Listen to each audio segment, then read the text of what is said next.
Stone Roses, Fool's Gold, XFM 104.9. Brilliant. Can't help but notice you've brought some sandwiches in, Rick. What's in there? Cheese and onion. Cheese and onion? Yeah. Because I've never ever seen you make sandwiches before. I've seen you take a piece of bread out of a loaf and sort of fold it in half.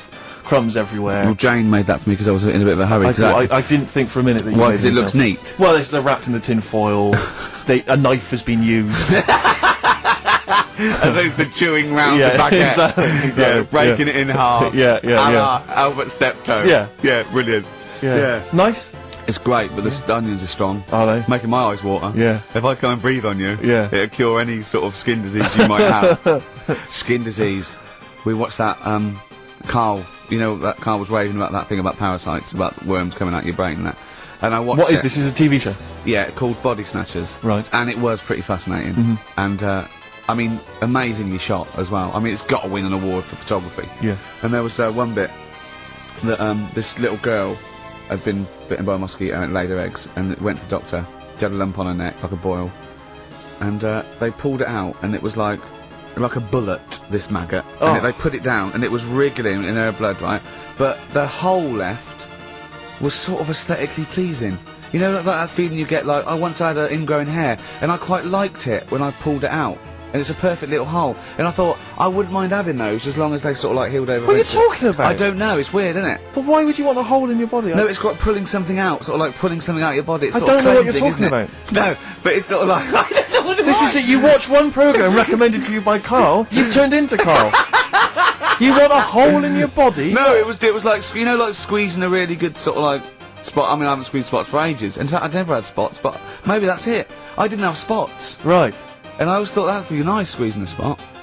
I don't know what you're talking about. Why would these things be pleasurable? Why would an ingrowing hair? That's great fun. That was good, because I got it, it was like a little lump, and I pulled it, and then it pulled out, and it was like, left a little... I know what you mean. Because I get thick hairs around there. Yeah. Like, really... Oh, when they come out, it's like a bit of wax. Yeah. Like pulling out a little candle. And I love that. What? Yeah. Because I've got not much hair on my head, right? It sort of grows thicker on my face. No, not true. Sure, but go on. Yeah. No, it does. Not true, baby. Go on. No evidence for that. Just made it up. So it grows sort of thicker on my neck and that, and now and again I'll see like something that's like a twig. Right, it's really thick. Yeah, you feel it, and if you think, oh, I'm gonna have that, and then you work at it, and then when you get hold of it, it's brilliant. It's like pulling out, it's fantastic. It's waxy and build up, and it pulls it out, and it stretches your skin, and it leaves a hole. I've just realised why we talk about Chinese people, monkeys and gays every week. Why? Because this is the sort of replacement. This is what we've got, if we're not talking about them. But it was great as well, and there's this parasite, right, that lives in the fish, right? This is the fish's behaviour. Because to breed, it has to get its body temperature up, so it has to get into a bird, right? What needs to get into the bird? The fish? Parasite, to the parasite needs to get into a bird, right. So it changes the behaviour of the stickleback, and it makes the stickleback sort of suicidal. So the stickleback doesn't flee when it sees a heron, it gets caught. Right. Because this stickleback has changed its behaviour. Carl didn't quite understand this. Still don't really get it. I watched it and you see like the fat fish and that and you go, oh, it's not well. But I don't understand. Well, all it does is, it has to get into a bird because it has to breed, to lay its eggs, it has to have a raise of body temperature, so the fish is cold-blooded, so it has to get into a bird which is warm-blooded. There's lots of things, there's certain things at that level. Why is it doing that? Because it needs the temperature, it needs the heat energy for its reaction. Just like, for example, that's why your balls are on the outside. Because the cells have to be a certain temperature to survive. I don't know if it's the sperm or Sertoli cells, but they have to be a couple of degrees below body temperature. Otherwise they'd be in a nice cage and we wouldn't get kicked in the nads. What do you mean? That's why your testicles are on the outside of your body. They have to be a couple of degrees below body temperature. Yeah, but that isn't why they're there. You see, this is like the chat we had last week about the giraffe having a long neck. What do you mean? They're there because that's where they happen to be. They didn't go, right. Well, that's what evolution is. It's a selection process. It's not a will. The balls didn't say, look, I'm too hot, let's get us outside, let's get outside of here! Alright, hang on a minute then. What? So a little man monkey, right? Theirs are in the same place as ours. Yeah. But they're walking around naked, so it could be anywhere. They could be like on the back. It doesn't matter where they are. They call it, well, they could be on the back, yeah. So why aren't they? This is a completely different... Steve! You started it! I wash my hands of the whole affair. And we're not only back to balls, but we're back to monkey balls. Yes. In one thing from about parasites, we're back to monkey ball news. Yeah. How do we get back to chimp testicle news? Alright then, so this worm's in a fish. Yeah. It's like a little platyhelminth. I think it's some sort of. But what I mean is, why are they about? What do you mean? They Why? evolved. But why haven't they died out? Because they're very successful. Yeah. What do you mean, yeah? What do you mean, yeah? Tell me the brain event that made you say yeah in that 1 second gap. Because in a way I don't get it, and if I think about it too much, it hurts a bit.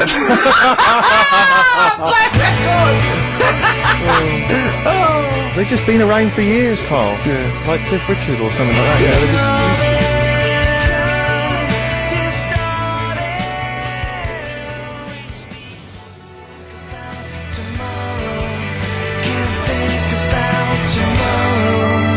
Forget About Tomorrow by Feeder on XFM 104.9. Carl is in some pain now, isn't he? What angers me is the fact that the listeners, at least they get a record. They get 3 minutes where they can just relax. They don't have to listen to this drivel. I've got to sit here for another 3 minutes while you try and explain to this idiot why they have a parasites and why we have fish and why, you know. It's just interminable. Oh, Carl's question is, what's the point of a parasite? I was saying, well, they evolved alongside everything else, and it's part of the ecosystem. He's going, but why is a parasite in a fish, in a heron, back in a fish?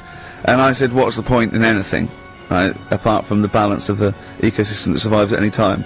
And then Steve went, Carl, you should have done this when you were in sixth form. Yeah. Questioning the point of life. Yeah, and you should have existence. had these existential questions, you know, when you were younger. Did you ever used to lay awake at night thinking, where did the universe end? No. I did that when I was about 6 or 7 for about a year. When someone said it was... He was lying awake at night thinking, where does Manchester end? I assume it goes on forever. They've made a map, haven't they, for the for the universe? Yeah. Right. Well, yeah, as far as they can, yeah. Big, is it? It's massive. Yeah. But if you're that lost, do you know what I mean? Forget the The map. map's not going to help you. Sure. If you're that lost, forget it. Look, we're never going to make it. We're not going to live 400 light years. We're not going to... Of course, you could take a shortcut through a wormhole, couldn't you? What's that? Oh, no! Let's not talk about the universe, please. Let's talk about something that you could comprehend, Carl. Well, Were listen. you on Richard and Julie yesterday? Alright. Yeah. Tell us about that. It was good. It was good fun. Yeah? It's a bit surreal. Is it? Yeah. It's nice. That's nice though. There's something charming about them. Do you know what I mean? They go off on tangents. They sort of digress. They suddenly think of something. She suddenly go, oh, my jumper's itching or something, you know. Yeah. And it's quite charming. It's not annoying at all. Yeah. And I'd never seen it through before. And I didn't insult them because I said it was like an adult Blue Peter. Right. But In what way? well, they had a Christmas wrapping competition. Right. Then they had a Christmas wrapping competition. and then they had That wasn't them doing kind of then they hip-hop. had what the French people are like. There was a little didn't quite understand that living in France. Then they had a woman who relived an Elizabethan Christmas. The bit that made me laugh was she was sort of announcing this through an Elizabethan microphone and PA to all the people sitting around dressed as. I'm a bit confused. Like, this sounds fascinating. It was good though, and at the end I said, next week I'll be washing a tortoise and that. Yeah. And the producer said, if you do want to make something for the show, we'll definitely feature it. So I might make some of those things that you spoke on Blue Peter, like sending sort of, you know, I remember they made a chest of drawers out of 3 matchboxes. Yeah. For Barbie doll or something, or Action Man. I seem to remember them showing you how to make a dusty bin once. What on Yeah. Blue Peter? I made one. I remember making one. Really? Yeah. I haven't watched Blue Peter obviously for like 25 years, Yeah. but is it the same sort of thing? I think it's pretty much the same now. Yeah, they occasionally they'll have kind of larger sort of dramatic scenes, so that all the cast will kind of act out sort of murder mysteries and stuff like that. Oh yeah. There's a bit more of that going Do on. they There's still a have lot the more bands. Kodo drummers from Japan over? I think the Kodos come on like twice a week. With the shiniest buttocks I've ever seen. Yeah. Greased, they're in like sort of nappies or whatever they call Yeah. them, and they're playing the drums, and you see them from behind playing these big drums, and they've got shiny buttocks. The lights really pick up their I arses. think they've kind of funked it up since we were younger, because I remember it was always stuff like let's have a look at this traction engine. Yeah. Or let's drive some traction engines, one very small, a Yeah. slightly larger one, then you need a really Exactly. larger one, and we'll just drive them round the studio No, for a so bit. you're going up Nelson's column with Shep. Yeah. You might die, you might not. But I always wondered if perhaps the people in charge were not perhaps down with the kids. So Exactly. that's what the kids of the But early it 80s was, want. but it was, they did used to sneak in education, whereas Magpie, that was just like funky people who were sort of really in the 70s. Never watched Magpie. No, Never I know watched I got it wrong as well. I did used to watch it, but I used to watch Blue Peter. I think I was conned. I always feared, because see, with the Blue Peter, I felt like I was learning something. I imagine on Magpie it was just, you know, Mr. T came round and, or whatever. It was a lot more cool, was it? And it hip was a and- little bit more cool, yeah, and a lot more throwaway, and it was sort of like, Magpie was sort of like Looking right, on yeah. telly. Yeah, yeah, You yeah, know? yeah. What happened to Looking? Don't know, it's the Junior TV Times, I don't know. There's probably people listening who've never even heard of it. Is that what it was? Apparently so. But there was cartoons and things. Yeah, it was just basically an advert for ITV. Looking. Oh, was it? Almost entirely, yeah. And did it have like a Laurel and Hardy strip or something? No, it would have things like the story of 5 Star, Really? and, Is it things like, that. is it like the ones in the News of the World? Not dissimilar. Brilliant. Yeah, yeah, yeah. Hey, I've had 5 kids. Next picture. Bought one of them a guitar. Yeah. Next one. We're at number 7. Yeah. Brilliant. Next week, Tina Turner. I love the fact that 5 Star is still touring. There's only 3 of them now. Really? They're still called 5 Star. Really? Yeah, I thought there was 4 Boney M's at one point. Tribute acts, that each one of them had a... And then there was a 5th, who was someone who wasn't the original member of one of the Boney M's, who set up a splinter group. It was ridiculous. Yeah. I don't know how many there are now. Yeah. I was thinking, what we should do on this show as well, is have a doctor. Right, Just is that sit in 'cause the you're corner. worried about your health? No, just so when Carl says, why are your bollocks there, the doctor can now go, well, let's ask doctor. Right. And he goes, they're there because I know. And we need a Is vet Dr. as well. Spock's available? we need a doctor, probably a vet, some sort of vet, or a naturalist would be good. And what else? Oh, and a physicist or something, or an astronomer. What do you think, Carl? I'd love that. Would you really? Yeah. Is there any doctors listening? Of course there are, as if a doctor would listen to this. If you are a doctor, I want a qualified doctor. I don't mean someone who's in their 2nd year at medical school. We're not interested in that. Right, a qualified doctor, a GP, or any specialist, and you maybe want to contribute regularly, give us a call. Yeah. We'll even give you a special phone line and stuff. Yeah, yeah. Not for now, though. We're going to get a lot of mentalists, aren't I we? would adopt a nom de plume, an alternative, identity, because your patients are going to flee if they find out you listen to this. tribe. Exactly. What's the phone number, Carl? Well, they might as well just email in with the number, mightn't they? That's because you don't like answering the phone. No, I just think it's a better way of doing it. Okay, how can they prove they are a doctor? Just, Go on, Carl. something to do with, Go on. Go on. Something to do with, What thing could they say that we'd say, well, he's definitely a doctor, we wouldn't know that? Think of something. well, I'm not a doctor, so... We're on the radio, Carl! When we No. ask you a question, you've got to speak! I know, I'm just thinking, I don't know how you'd know, because you never ask them, do you? If you need their help, you don't think of going, no, before you do this, do you know what you're doing? But saying that, right? Go on! Go on! Talking about this the other day. Yeah. Oh, what was it now? Listen, a fella, Play a no, listen. record. Do you want, Play a this, alright. Alright, no, come on, alright, he's got it now. Go on. This fella goes Yeah. to the doctors, Yeah. right? Oh, right, okay. Right, if this is in any way apocryphal, stupid, illogical, impossible, right, you are never, ever speaking again on radio. So make sure this is at least possible. I'll tell you what, I'll even give you improbable, but possible. So if anything that breaks the laws of the universe, or logic, okay, that's all you have to avoid. On you go. Right, so this fella, right, he goes to the doctors because he's got earache. Right. Okay, if a chimp's living in his brain, that he Go can, go on. So he's got earache, he's sat in the waiting room and his ear's all bunged up and it's hurting a lot and what have you. So the doctor comes out and he goes, right, and because his ear's all bunged up, he doesn't hear it that well, right? So he thinks it must have been me, right? So he wanders in. Keep going. Anyway, I'm gonna hate this. I can just feel it in my bones. Steve, I'm gonna let you take over. Okay, Go on, let's hear it. Come So on. the doctor says, sit yourself down there, right? So he sits himself down, he goes, right, take your pants off, right? So he's thinking, that's a bit odd. Anyway, he You heard that though? he apparently he took his tackle off. The doctor, like, did some operation, What, there in the waiting room? No, in his office. In his office, yeah. What? Wait, so he removed what? His genitals? Yeah. In his office? Why, Carl? Why, Carl? Because he hadn't called him in.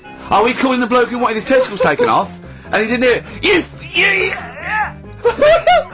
What? So the doctor went out and said, Mr. Jones, who's here to whip off your cock and balls, just here and now, right? Bloke comes in, didn't it? It must have been me. So the bloke who wanted his balls taken off didn't say, oh, I think he said me. So he didn't interrupt then. So the bloke goes in, he starts taking his testicles off, and he doesn't say, I'm here for me ears.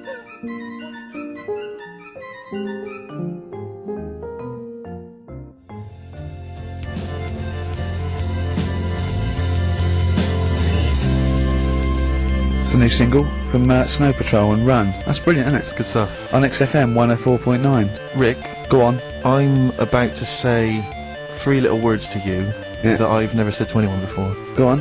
Carl is right. On what, though? From Reuters, someone's emailed in.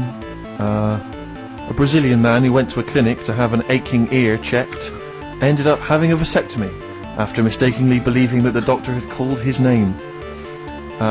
He had gone in there, entered the vasectomy room when he was called. He was called by the full name and yet thought it was him. But the strangest thing is that he asked no questions when the doctor started preparations in the area which had so little to do with his ear. He later explained that he thought it was an ear inflammation that had got down to his testicles. And, the fellas came off. Extraordinary. Right? I'm stunned. Amazing, isn't it? But there's lots of things that keep coming true with Carl's nonsense. There's a programme on next week. The boy who gave birth to his twin. Oh. And he's there, he's like pregnant with his thing, isn't he? How long ago did we do that? Yeah, you discussed that years ago. When I talked about it, it was a baby who had a baby. Now it's a boy who's like a grown man and that. It's took them ages to sort that out. I did it in one link one Saturday with the full story. Right? Keeps happening. I did Cheap as Chimps. Yeah. He's been doing it. No, he hasn't. He has. He's done some programme about how much it costs to get a monkey and that. Right. What else have we done? He believes things. Yeah. There's loads of stuff we've done like that. You had the maggot coming out of the head. I laughed at you, yeah. Didn't in the programme, didn't see him wrapping the head in bacon, but I mean the principle's there. Bob Holness has ripped off Rockbusters.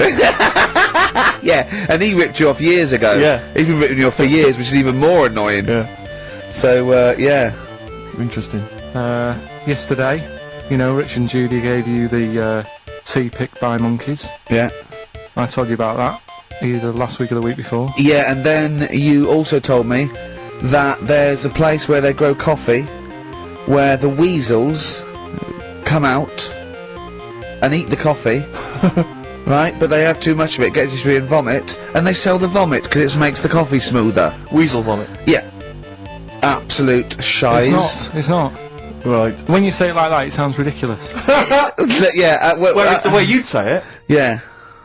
No, Why do they keep taking the coffee? Probably you addicted get to it. addicted to it, don't you? Caffeine and that. Yeah. Why do they stick it up then? Do they have too much? They're tired, they can't sleep. They sort of... So they get ill, it eventually wears them down, they're sick, and then they sell it. I showed those there's people send monkey news all the time for Carl, and I showed him one earlier, which said there's a new monkey hospital that's been opened. Carl, Now, that's immediately, for the treatment of monkeys, but right? he immediately thought it was run by monkeys Yes. in white coat. Did he really? Yes, and he was disappointed because it wasn't. He was assuming there'd be little janitors, is that what you said? Yeah, little janitors mopping up. Carl! Little chimps with the ECG machines or whatever they're called. Yeah, exactly. Brilliant. He was almost angry. Yeah. Disappointed with it. And what's this about Donna Air giving her baby to a gorilla for a week? It happened. No, it didn't happen. She had a baby, they went on the honeymoon, they left it to a little gorilla to look at. Don't talk! Absolutely, don't talk! Oh, There's Carl! people online now, so they can have a look at Anna Nova. Do you want to give some stuff away? Do some, He believes it, and that's it! But the more these things sort of like pop up come true, the more worrying it is. The more worrying it is for everyone. Imagine if Donna Air had left her baby to a gorilla. It's libelous. You saying that? It's libelous. It's not. Well, someone will send it in a bit, and then you'll feel daft again. So I'm not even worrying about it. Okay. Right, you've got some rubbish to give away, did you say? Yeah, we've got some stuff to give away, DVDs, stuff like that. Well, let's play a record, let's do the Any competition afterwards. VHSs? Any films on Yeah, a VHS? couple of them in there. For £4.99? Yeah, Supergrass. yeah, excellent. What is the competition, incidentally? Doing songs of phrase. Oh.